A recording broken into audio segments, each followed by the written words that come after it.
Welcome. You're watching Channel 9 in Fairfield, Public Access Television. I'm Susan Kessel. We've got Mark Schaefer and Judy Bales, both artists, and working on the Jefferson County Trails Project, bridge project. Does it have an official name? BNSF Bridge, well, Fairfield Loop Trail, Burlington Northern, over Burlington Northern Santa Fe Railroad. Bridge Enhancement Project. All of these things that you have been hearing about, reading about, that's coming to a climax somewhat. Finally. How long has this been going on? Let's see, today's June 28th. Oh my gosh, almost 2 years. At least, yeah, 2 years, I think. Yeah. Okay, so this is a project integrating art with the trails. Judy, is a artist description of your art. How do you? Well, I'm a sculptor, but for the last several years, 3 or 4 years, I've been working on public art projects, and so this came about because of involvement in some other projects. And of course, the Loop Trail Bridge itself has been, I should clarify that that's been going on longer than 2 years. But Mark and I just got involved with these artistic enhancements within the last 2 years. So you have joined together. This has been a real cooperative effort between the young, your students. Mm-hmm. Yes, and I should have counted up how many students have been involved, but my high school art students have actually painted these tiles. Each student will have painted a set of 3 8.5 by 11 tiles, which will be set in the curbing of this bridge that Judy has a model of. What, is that 1/3 of it? This is about 1/3 of the span of the bridge, and the tiles will be inside. This is an 18-inch concrete curb right here, and inside there will be a set of 3 tiles per one of these square sections or block sections. Per section there will be 3 tiles, and in many cases it was one student completing 3 tiles. In some cases the students collaborated, and it may have been 2 or 3 students creating one set of tiles. Now, you said on the inside. My first reaction was, well, why not on the outside? But I understand this is a bridge that's going over the railroad tracks out by Chautauqua Park. And it had to be totally enclosed for the safety. Right. They The requested. railroad requires that. Yes, it's required by law. Mm-hmm. And when you approach the bridge, what you will see first is this design, the exterior design, the artistic enhancements that I created for the exterior of the bridge that were inspired by both railroad trestles, since it's over a railroad track, and also the interior truss structure of Loudon barns. So both of those kind of angular patterns were what inspired the exterior design. It's a very long bridge. It's about 250 feet in length. So as a long form, that could get kind of boring. So I designed this truss structure to support the chain link that had some rhythm to it, that had some movement to it. There's also, happily, a very beautiful, gentle arch to the bridge. That was a technical thing. I believe it was for drainage, but it just really adds to the grace of the bridge. And it's very high over the railroad track. So you would, if the tiles were on the outside, you would not see them, but maybe from, 50 feet at minimum. So as you approach the bridge, you're going to see this exterior design, and then when you get inside, there's going to be just a wonderful surprise of these tiles that are inlaid on the inside that will have all these details. So it's a work of art for the people that enjoy the trails to get inside here and discover. Now, that is how you became involved, is your involvement in the historical, architectural Loudon barn projects. Yeah, I mean, it's kind of nutty how all this happened. As my understanding is that part of this is being endowed by the National Endowment for the Arts. Right. And they specified in that grant that there had to be some reference to local railroad history in the bridge enhancement. So, train trestle design is obvious. But one of my students, Shana Potts, said, "Oh, Mr. Schaefer, you're always fiddling with those old Loudon blueprints. Why don't you use those as a design for the tiles?" Because eventually we did come up with the idea for tiles. We had thought of, oh my gosh, everything from... We've been talking for months, a year, on just what the theme should be, and knowing we wanted it to have to do with railroad, with Loudon history maybe, and all of that, but we didn't really zero in on exactly what to do. And when Shana said that to Mark, it just kind of clicked, and that was kind of what we'd been just, of course, it was perfect. So first semester, the students took blueprints. You want to hand me that blueprint there, Judy? Here's a section of blueprint of a stall. And I don't know if it'll show up on camera, but we have some pink squares and some yellow squares. The students were to isolate different sections of these blueprints that they thought would be appropriate to enlarge for their tile design. And first semester pretty much was focused on the blueprint designs. Well, we kind of ran out of themes. It was starting to repeat itself. So then we moved to catalog pictures, and Judy, if you'd hand me that one. Here we have a pulley from the 1903 catalog, and then the next picture. So this is a real integration of all kinds of education for these students. They're doing blueprints, they're learning history, their architecture, working on a bridge project. Learning to work together. Collaborating. This is an illustration from the 1919 general catalog. So basically we had blueprints from the Architectural Planning Service for the Loudon Company. We had the 1903 catalog and the 1919 catalog that they were using as a reference point. And the thing that was kind of different about this was that, usually in art you emphasize originality. You want something that's unique to that student or artist or whatever. In this case, we were trying to present historical documents and tell a story, tell the Loudon story, as it were.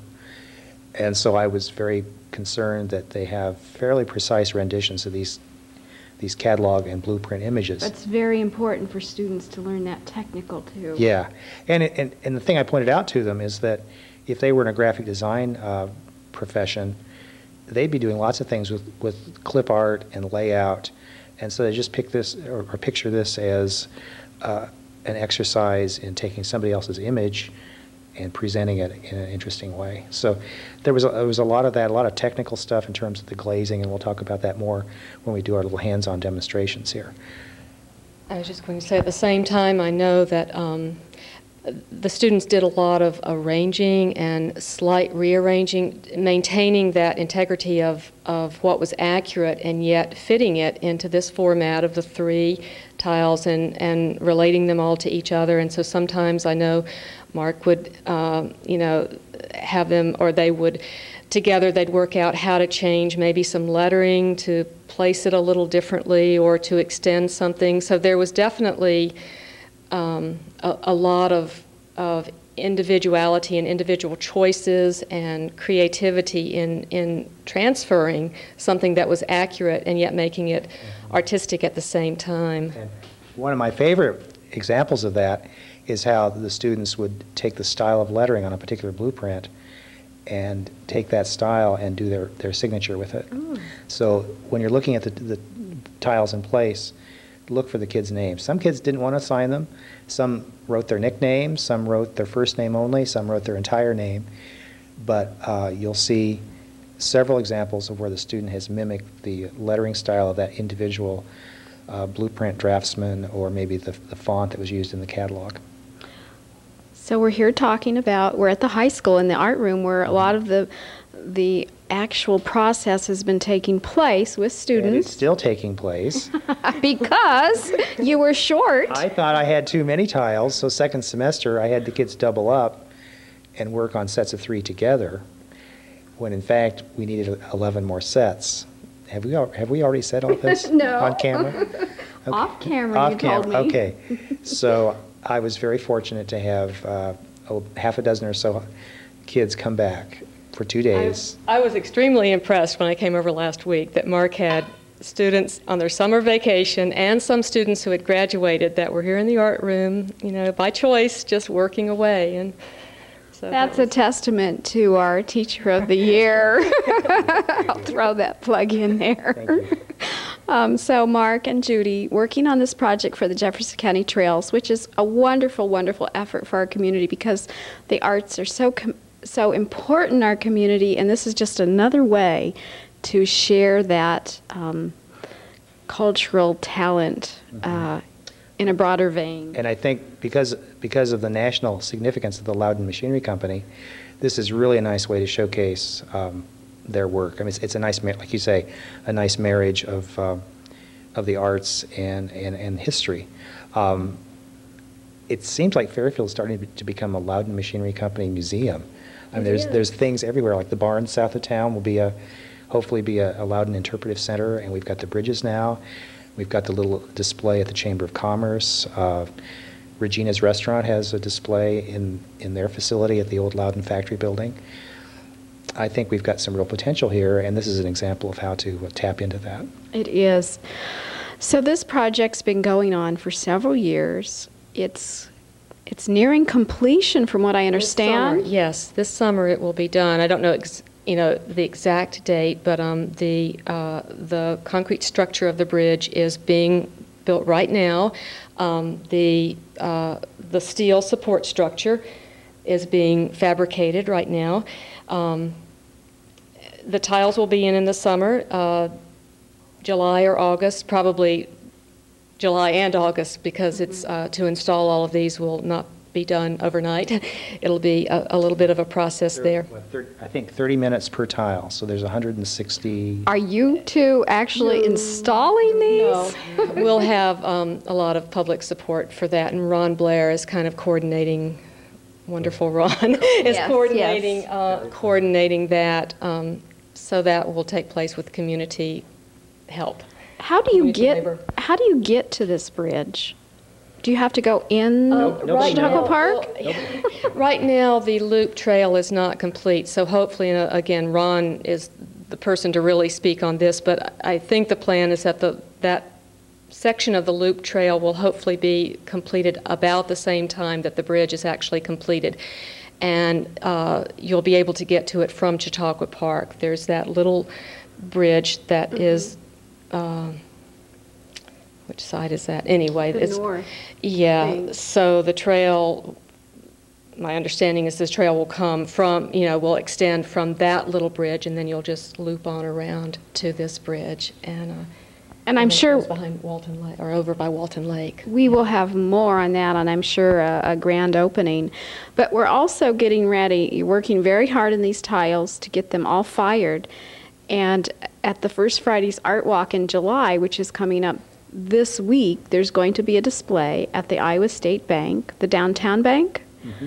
And a lot of this and tiles will be on display. So if you've been involved with, you have children that have been involved with, you're interested in the trails, the arts, the historical, come and check it out during the First Friday's Art Walk on July 2nd, Iowa State Bank.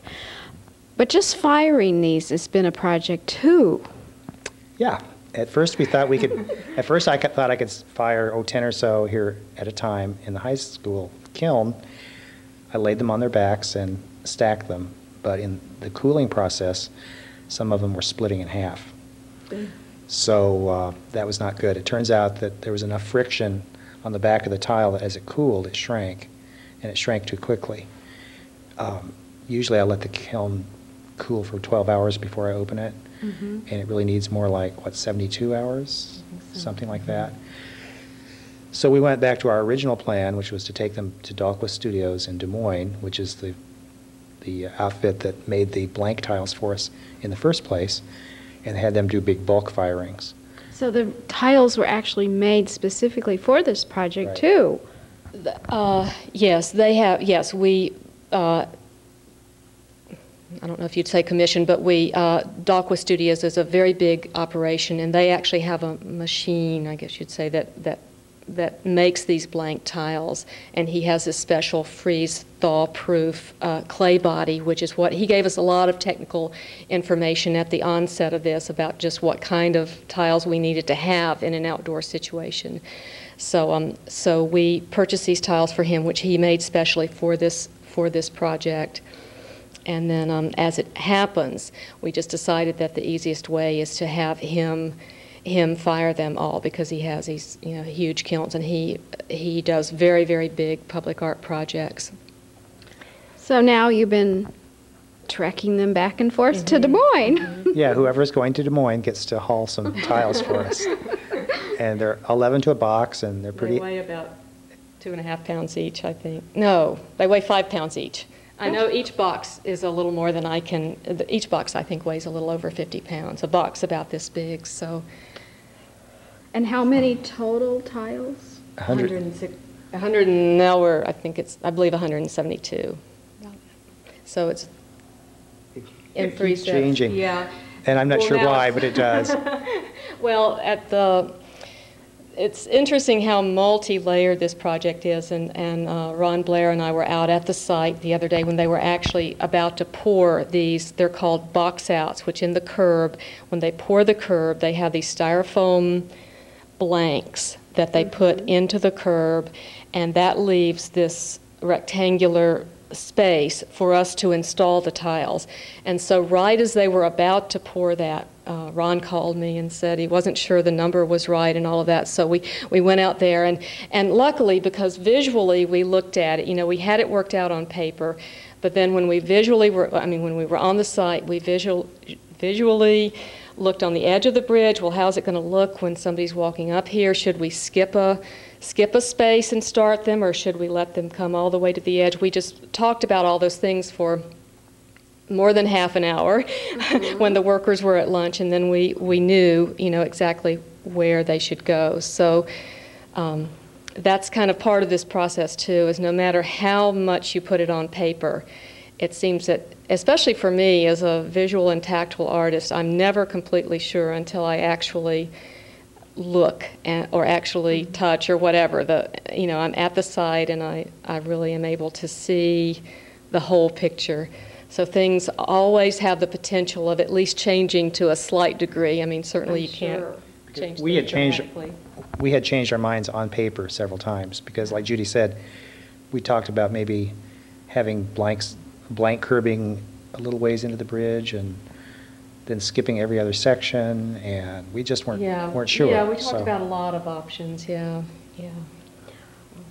Two of you, did you know before you started on this project, did you know each other?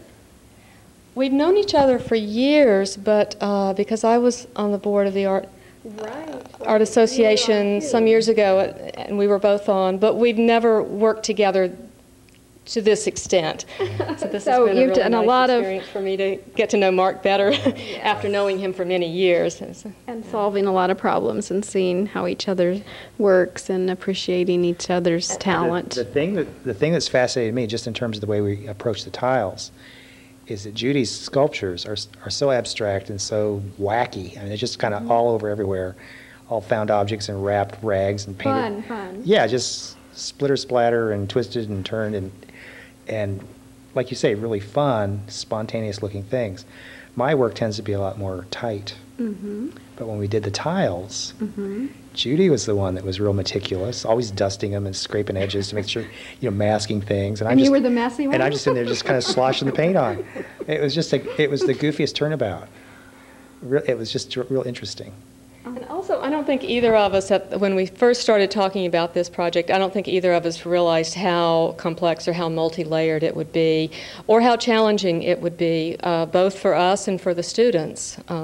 Right. And it really has been on so many levels. In a great way, because it's been just a very educational, and it's just been a great experience to accomplish this. And of course, it's still going on. But and we're always reassessing, and at each turn we have to decide, was our planning right, or do we need to adjust this or whatever, just to kind of keep things moving toward the goal, of making this visual, something that's just visually really exciting. But we have had to just really stay on our toes and keep reevaluating every step of the way.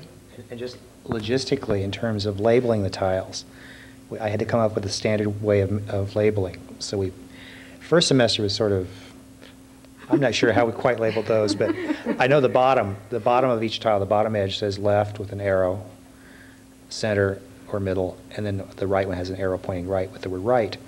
So that label is consistent. So when they're installing them, they'll know what order to put them in. Because, you know, if you're not familiar with what's going on, you could put them right side up, upside down, inside out. Exactly, upside down.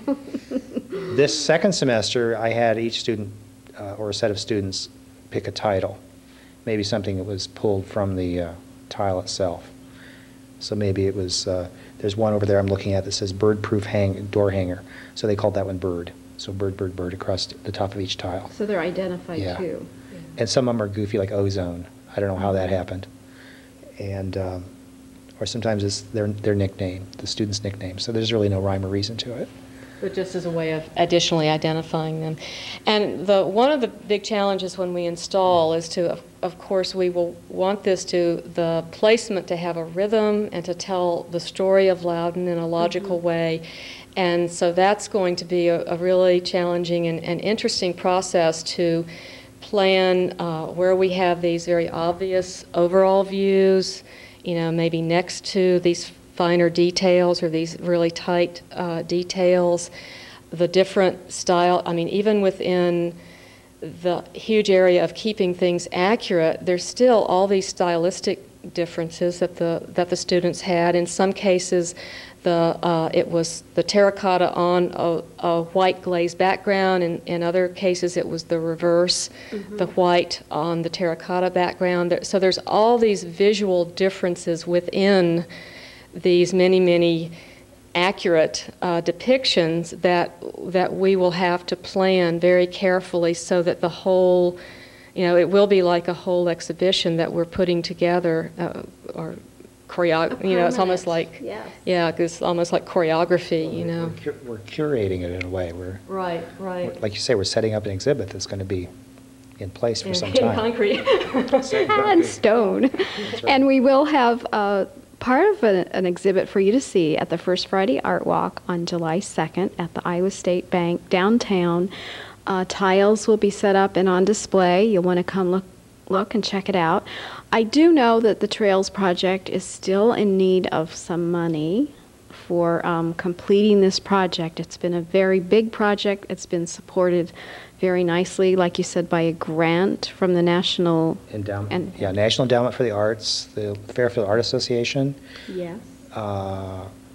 I don't want to misspeak. Someone recently, I saw in the paper, another group has contributed. Have we got anything from other foundations? Well, again, Ron Blair would be the person that would, I don't want to misspeak on that either. Yes, we don't want to leave anyone out. Right. But we don't want to give people credit where credit is not due. Right.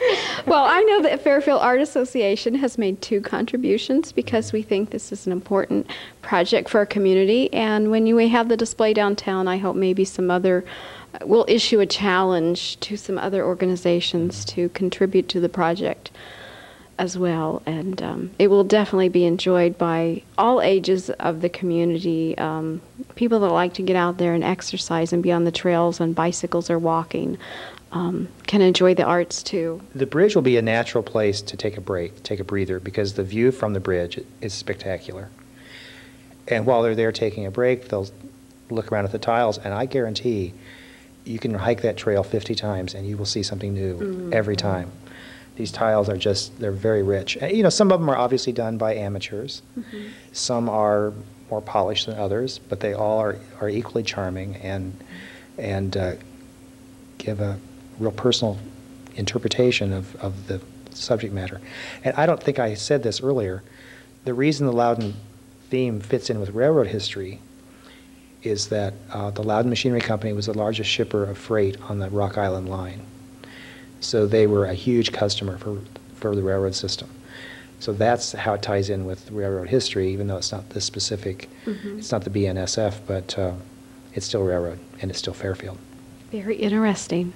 So come check out the display. But right now, let's go see how you work on these tiles. Okay. We'll have our cameraman move, and we'll actually get to see some tiles being worked on that had to be finished so they can be sent to Des Moines, so they can be fired, so they can be brought back, and all that. Stay tuned.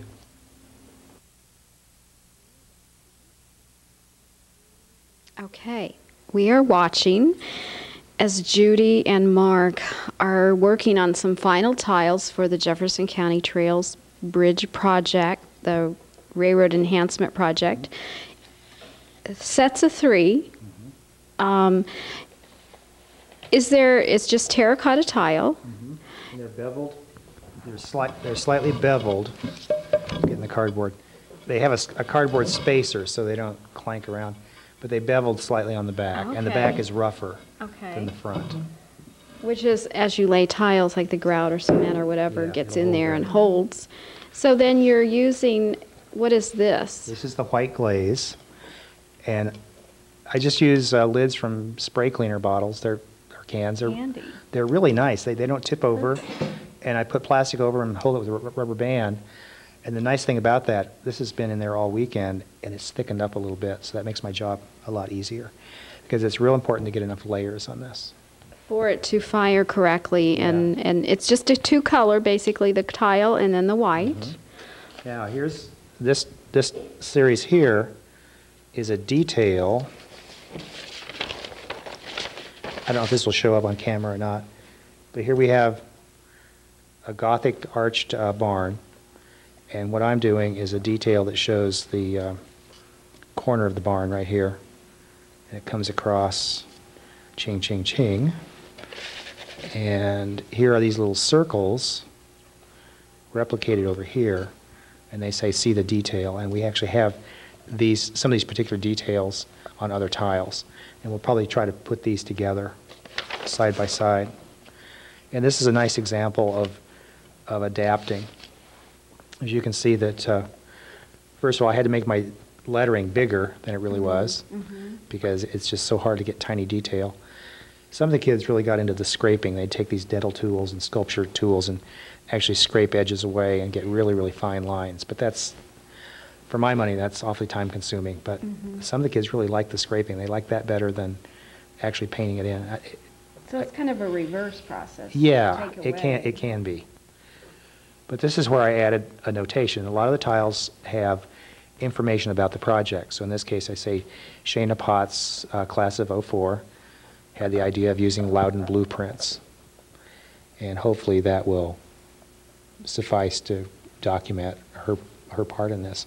If anybody knows Shana's phone number, have her call me, or call me so I can call her.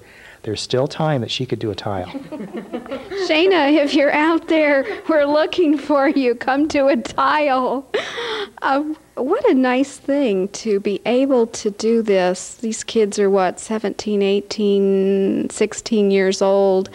When they get to be my age, they can walk across this bridge and say, oh, there's the one I did. Show their children. Yes, a part of history in Fairfield. Judy, you're doing a 3-piece here. Totally different method? Well, yes, I guess it is different. This is a hay, what did you call it, Mark? A hay lifter of some... It's a sling. Okay, a hay sling.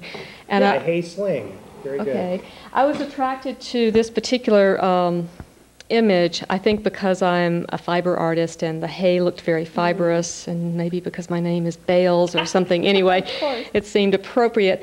But it had a kind of a woodcut sort of appearance on the page. I don't have the page right here in front of me.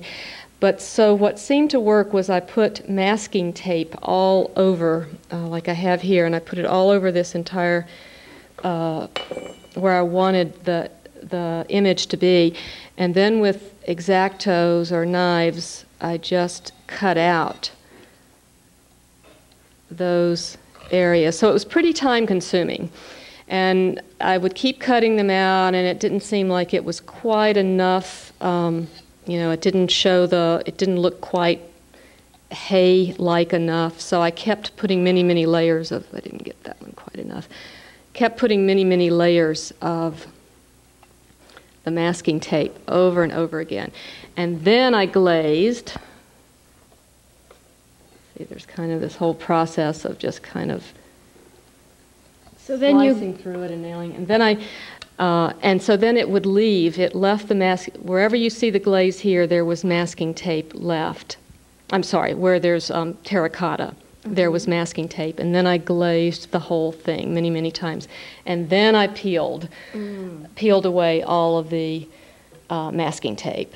And you're left with a finished product. Left with the finished product. And then where I see areas that maybe I wanted it to be a little more pointed or whatever, then I can go back in and lay the tape in again and do that process over again. So, and then I did quite a bit of scraping too. So I think this is a technique that did not really, one of those techniques that doesn't really appeal to Mark, and for some reason it just sort of, I enjoyed doing all this time-consuming lifting of the tape and then scraping, cleaning up the edges, all of that. And our original idea, the original idea was to get striping tape from an auto body shop and just use striping tape and then pull it loose. But I could see where some students would have liked that, others would have just gone berserk. Yeah. It's nice to get in there and experiment and be creative and find what works for what particular drawing or whatever you're trying to come up with. So different methods do have different results. Well, can I share with you some Yes. logistical stuff? Excuse me, let me get this over here. When these are installed, there'll be about a half an inch of space between them. And here again, originally we thought there'd be like an inch and a half between. We had assumed there'd be a little band of concrete that would separate each tile. Well, then the engineers told us that that wouldn't withstand the wear and tear of weather and people bumping it. So it was going to be one big box out.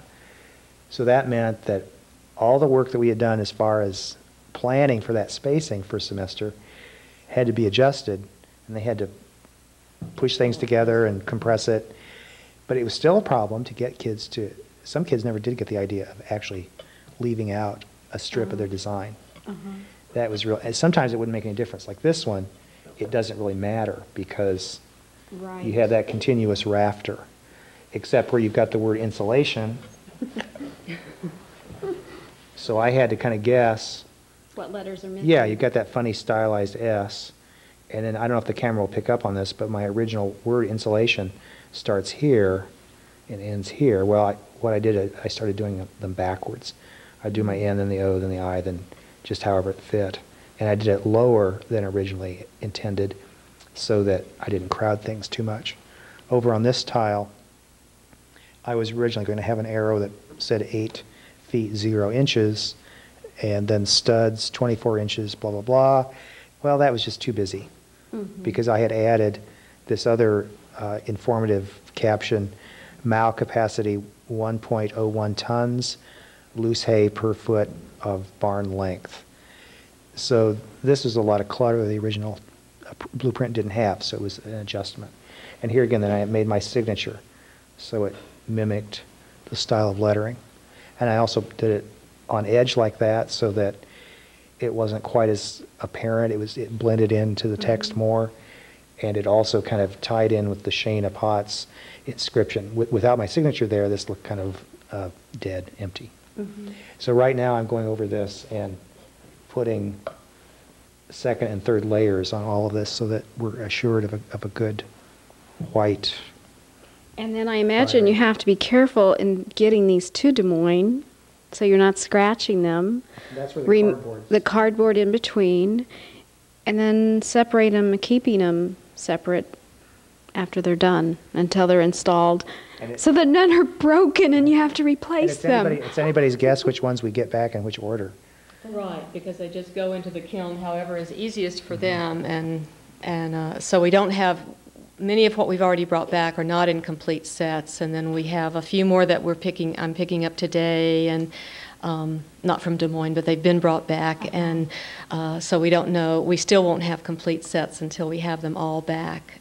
It's kind of like putting together a puzzle. Right. One thing I was going to say about the spacing in between is Mark was saying that with those horizontals, it wouldn't matter if, say, there was an inch between or half an inch or whatever, but if you have, say, a diagonal of a roof, then it can be completely critical.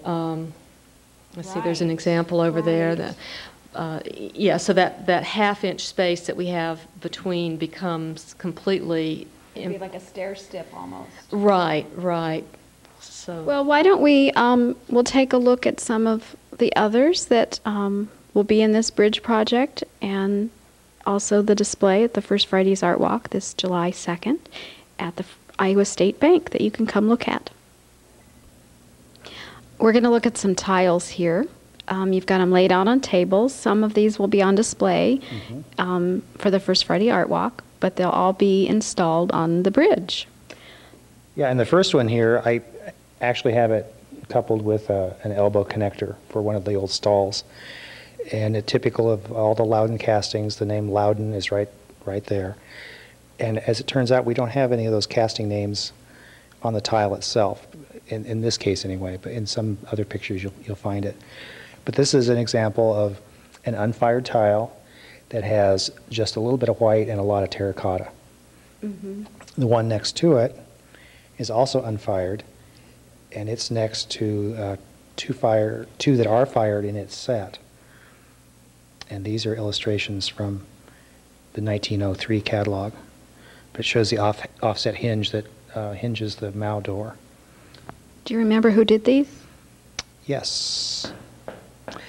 Amanda Fairchild and Wendy Woods. Put you on the spot there. It was Amanda's idea to have the word offset kind of dancing all over the place. Great. Now, the words that Richard are focusing in on right now, Quinn Shanahan and Jessica,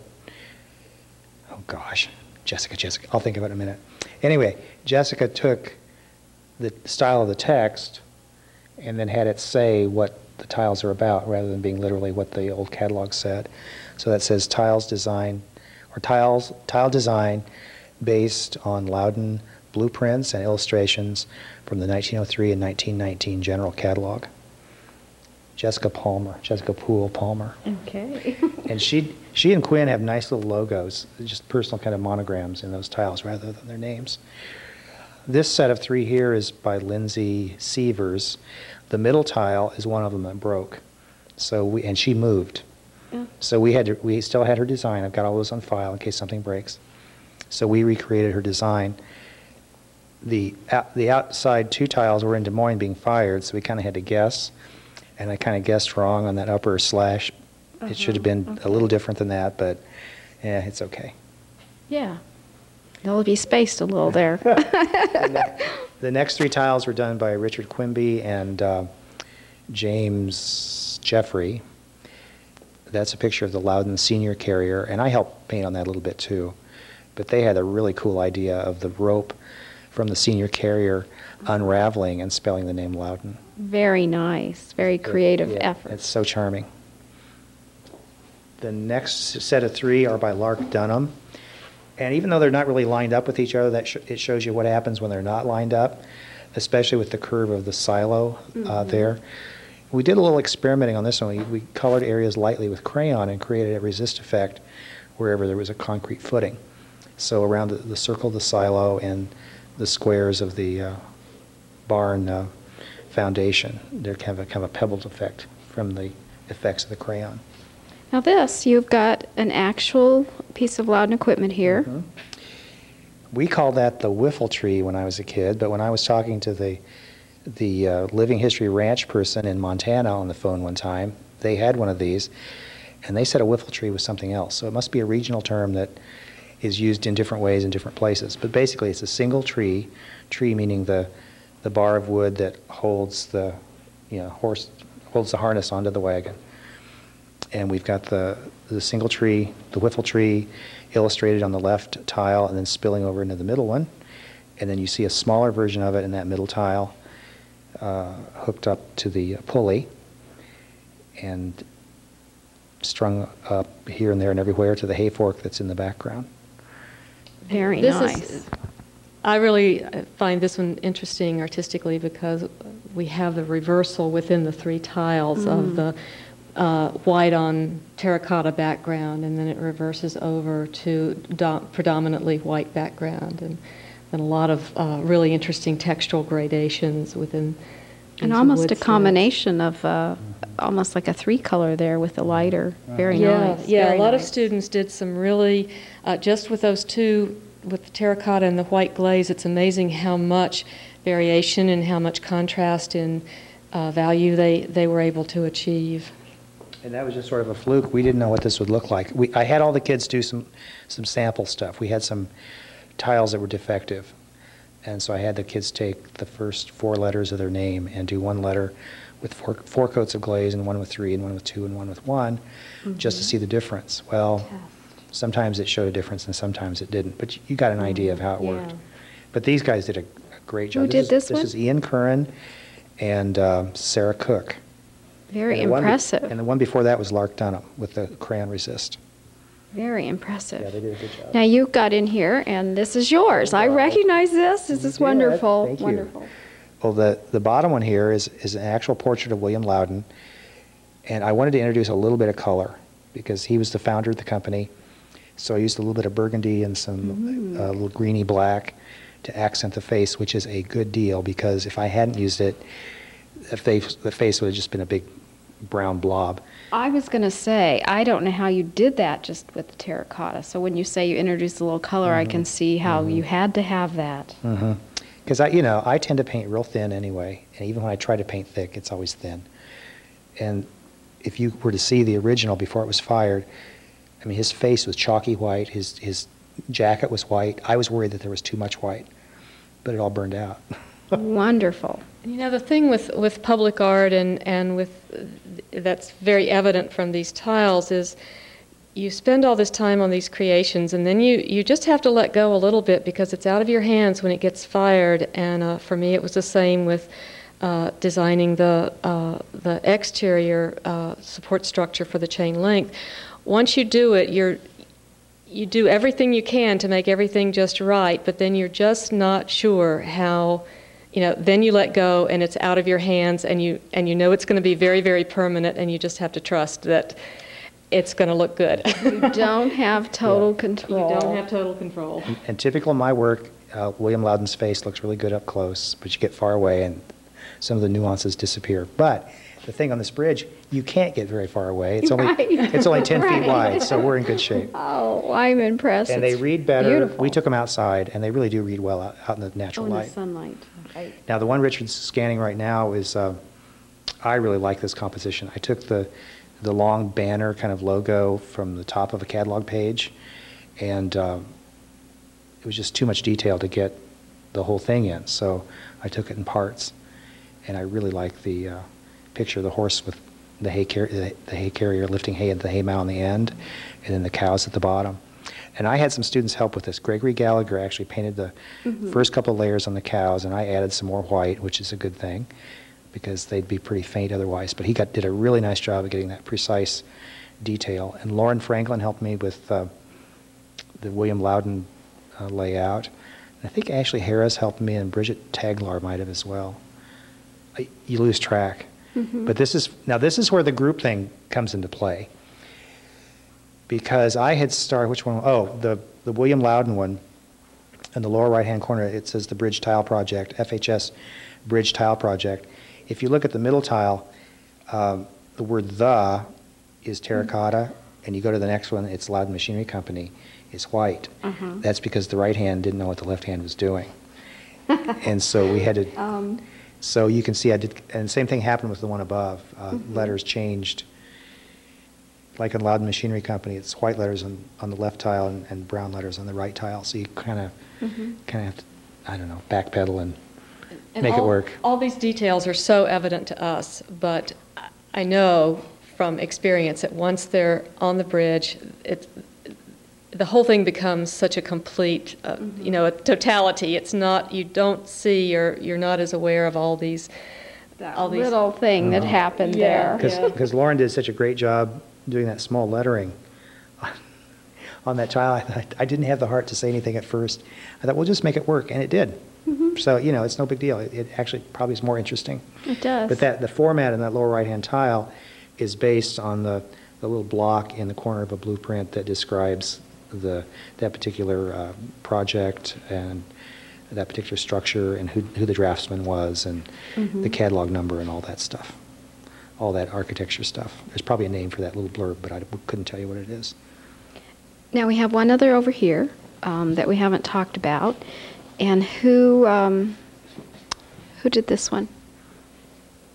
Put you on the spot again. I think Ashley, yeah, her name's on there. Let's get closer. Okay. Yeah, thank heaven she put her name on there. Ashley Smith and Anna Karimsky. Ashley Smith and Anna Karimsky. And then we've got that Loudenberg-proof hanger I was talking about earlier. About how many students participated in this? Oh, gosh. 6 classes, about 15 kids to a class. That's a lot. That's a lot. And some students were involved both semesters, so you had that kind of... Continuation. Yeah, and not everybody was anxious to do it again.